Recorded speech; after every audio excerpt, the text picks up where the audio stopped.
And this is the axis mounted.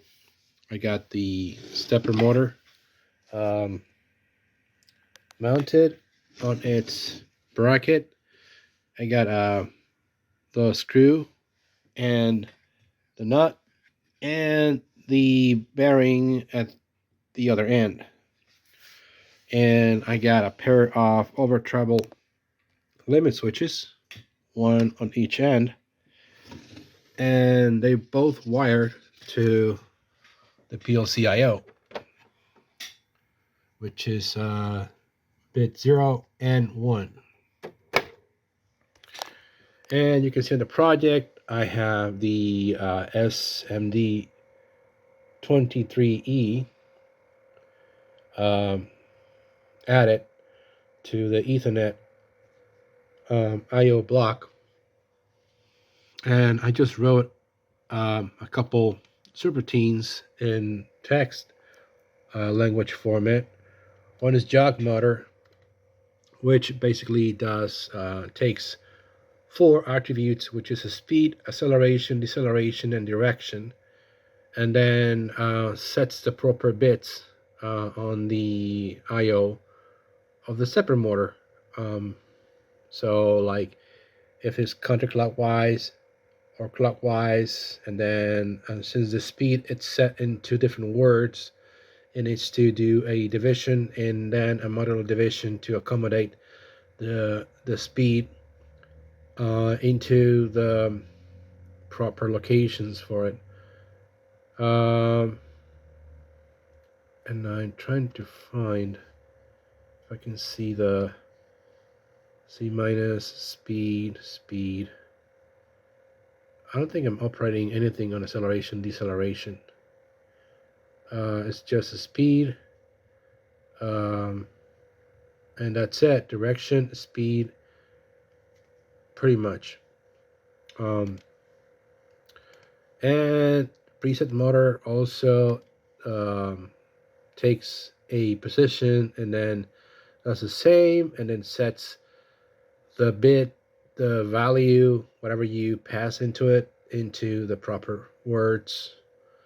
And then if it's less than, it just records a position in the same register. If it's less than 1000, if it's greater than 1000, then it uses 2 words, and then sets the bits for what's supposed to be at. It is set to whatever position you want it.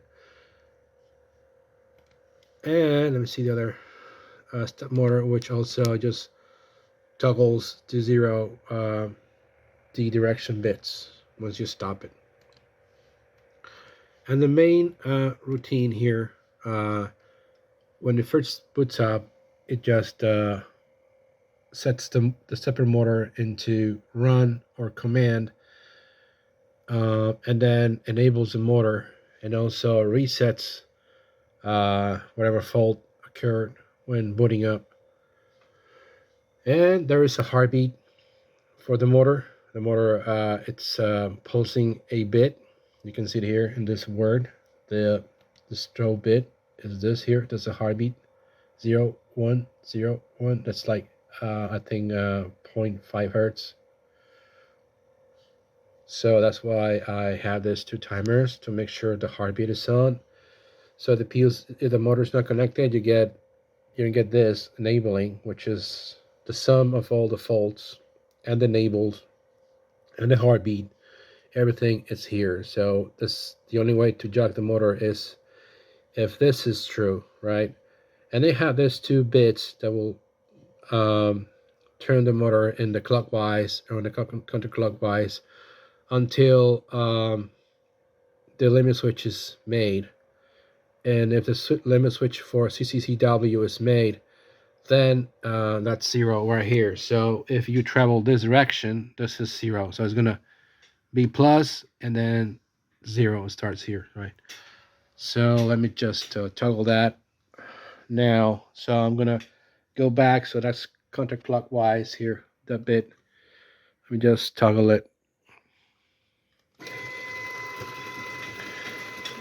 So it's gonna stop once it reaches that limit switch.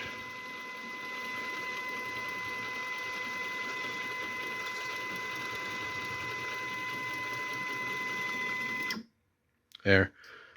Now the bit has been untoggled because it reached the zero or minus limit switch. Let me toggle this one up here. So it's going to travel now to the other end. And this is just traveling between the limits. I could then create a function to move to a designated point. That is once you home it, right? So if you're anywhere, you need to home it. So that means you need to travel to the counterclockwise direction, and then once you hit that, it will zero it. So let's say later on you want to move it to a absolute position, then you need to home it first. So that's the next stage of the process, and then write an HMI for that. So stay tuned for more.